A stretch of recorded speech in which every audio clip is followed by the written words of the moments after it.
Sarki Fulani. Na'am. Ka gani kai amini ne. Wannan haka yake. Yanzu a ce yadda ba mu da ko sisin nan. Ga 'yan naira 10 da 'yan 20 sababbi na 3,000 sababbi. Ga 'yan 500 tsofaffi na 20,000 wanne za ka ɗauka? Kai dan Amina.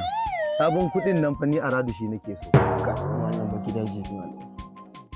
Yanzu kai ga kuɗin masu ɗan nauyi ka ɗauka ya wani sabiya me nake da sabi? A ni su nake so dan Amina. Ya mugun ɗan ƙauye. To yi kenan sai ka ɗau sabon. A ruwa nan ya ga tafiya. Zamana ina suke? Haba Sarki Fulani daga wasa? A radu he ka bani sabon kuɗin nan. To daga wasa? Daga wasa? Eh. Ka bani sabon kuɗi ka ce min wai wani wasa ni na san ma wani wasa? Ka sa ni na zaɓa. Dan sake ni dan Allah kam ya. Za ka bani? Dan Allah sake ni. To na suke ka bani. Aiwa. Ai magana kuɗi akwai suya ta ga sai.